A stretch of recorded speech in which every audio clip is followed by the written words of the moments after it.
This is the Hidden Killers podcast with Tony Brueski. Featuring former FBI Special Agent and Chief of the Counterintelligence Behavioral Analysis Program, Dreeke. Diddy do it? And Diddy's connection with death. There's a lot of it, actually, and a lot of questions surrounding his involvement with death. I mean, granted, you're a high-profile individual. You have thousands of people coming and going out of your life. You got to think statistically, yeah, some people are going to die along that way, and it doesn't mean you have anything to do with their death. It just happens when you know a lot of people. But when you're super connected to some of them, people that may know you pretty well, may have things to say about you that you may not want others to know about you. Say maybe your lover that you've been with for many, many years, and then she suddenly dies at a fairly young age from a cause that is not that common with that specific age of that otherwise seemingly healthy individual. You'd think some red flags would be raised. Kim Porter's who we're talking about, former partner of Sean P. Diddy Combs and mother of his 3 children, died in November of 2018 from lobar pneumonia, is what it was described as, and then cardiac arrest as a result of it. It was declared natural, but when we look back on some of this stuff, there's a lot of red flags here. Joining me to discuss, Dreeke, retired FBI special agent. How do you approach something like this, a death investigation with someone like Diddy, high profile, especially if the death is initially ruled natural, but now we have all this other suspicion going on? How often is it that we do just kind of brush over some of these things that look natural because we just assume, why, how could this be anything else? I doubt if investigators are going to be brushing over this as just natural. I mean, I never even heard of that disease until this case. I mean, a lot of, like you said, it's interesting when a lot of death starts surrounding people. If you look at the statistics, and we did this when we were looking at the Lori Daybell Vallow case as well, because she was surrounded by a lot of death as well. That's odd. And, at a certain point in your age, regardless of the size of your social networking that you have, to be surrounded that close to death at a certain point in your life it spikes out of the norm. So that's the first thing. It does spike out of the norm. Here's the challenge, though. His connection to this that's the tough thing to really wrap your head around and prove one way or the other, or whether it was rightful, wrongful, natural, unnatural. And here's why. This strikes me very much like in the Marine Corps, believe it or not. In the Marine Corps, you are a very, very tight unit to the point of being what I call a professional family. And a professional family is where you are close, but right up to that edge. And so when you actually have a lot of loyalty, you have a lot of strong relationships and a powerful bond with people, when the leader person out front looks like they're in trouble, looks like they might be in duress, or looks like they might be going down a path, you're kind of surrounded by some fixers. And fixers clear the path that the leader didn't even know needed to be cleared a lot of times. And you hope, so this is where strong leadership comes in, you let your people know we only clear paths in legal, moral, and ethical ways.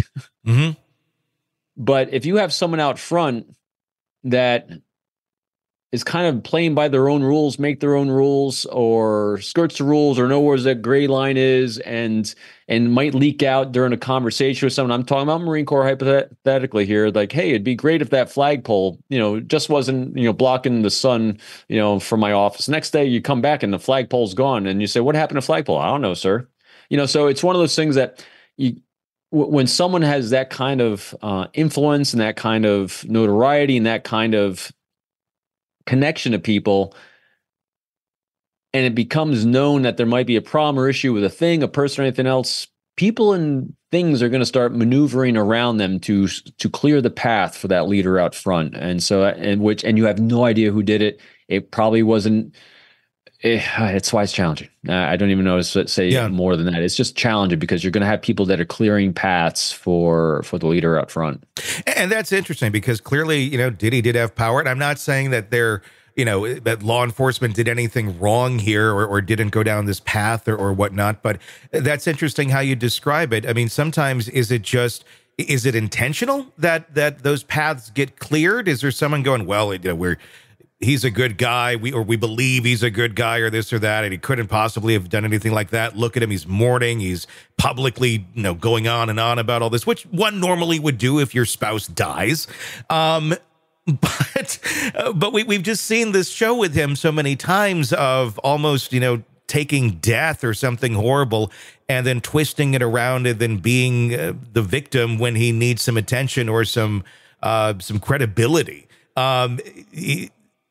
Is it easier to cover something up inadvertently when someone has that kind of power to just brush it away? Let's keep, moving along. He's already got enough to deal with. So we're not gonna go down that road because that'd be crazy. Again, a lot of hypotheticals here. Yeah. It's easier. So for him to be very credible, which I think he is in a lot of things that he's doing, because he's got a lot of congruences, verbals, nonverbals, everything, same with the emotions that you're saying in all these situations. That's because the fixers in his life haven't let him know how they're fixing his problems or let it even had a problem. And that's what I think is really going on. We see that in a lot of celebrity type individuals, and whether it's in the Marine Corps or anywhere else, your fixers are going to clear a path and make problems go away proactively ahead of time of them even becoming problems. So I think that's what we're potentially seeing here is there's a lot of problem solvers in his life. So if you're going after him, you could put him on a box and a polygraph or anything else, and he's probably going to pass because he was most likely completely unaware of a lot of these things. He might have had a leakage of an idea or thought or something in a moment, maybe. And one of his fixers that cares deeply about him and their own situation in life, knowing that if he goes away, if he gets put away in jail or he gets uncovered, that their lifestyle completely ends. So it's in their best interest to clear the path for him.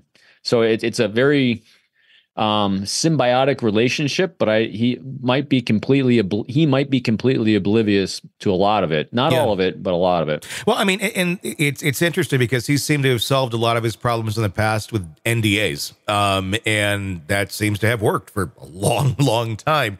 So so there is like incongruence here in some ways of, well, why would if there was some nefarious thing going on here, and if he was connected to her death in some way, shape, or form, it doesn't really fit the pattern of everybody else getting the NDAs and money and going away.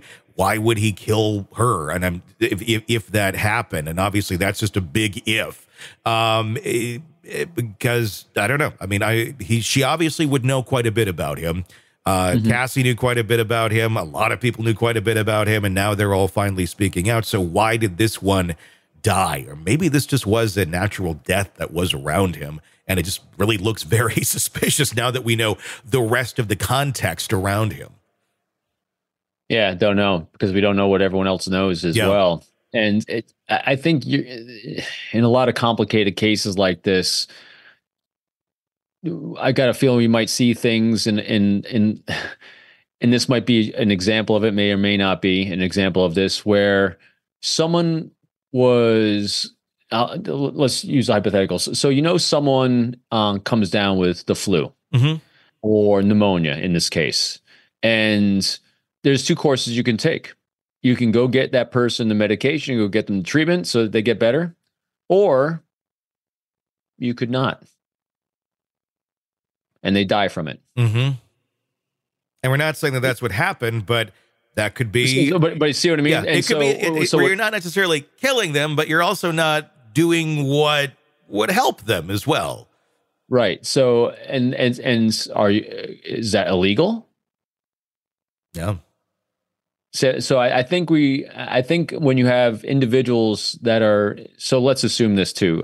There's a lot of smart people in the world, and there's a lot of smart people that I'm sure he surrounds himself with. And when you surround yourself with a lot of smart problem solvers, and people to clear your path and stuff, you are going to get some pretty imaginative ways to solve problems.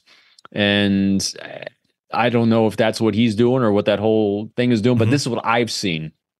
I have seen really imaginative problem solvers that know exactly where the law is and know exactly where that gray line is. And as long as they can live with their own choices and the boss doesn't find out, or they can live with how you're solving their problems, we just keep marching forward. And that seems what's been going on in a lot of lives like Diddy's, is that you surround yourself with innovative problem solvers that know exactly where that gray line is at. And this is why we have a society where you have the top 1% seem to get away with a lot. Yeah. Never did his song "Mo Money, Mo Problems" ring true than it does today, and how prophetic that actually was when he was dancing around in the big lights back in the 90s. Oh my goodness, if only Diddy could see himself now back then. Yeah, complicated life, challenging, no doubt, that he made for himself. Yeah. Sick of the ads? We are too. Start listening with no commercials now and get access to all of our episodes in advance of everyone else. Become a True Crime Today Premium Plus subscriber on Apple Podcasts. Search True Crime Today Premium Plus on Apple Podcasts or go to our podcast page and sign up now. True Crime Today Premium Plus. Sign up now.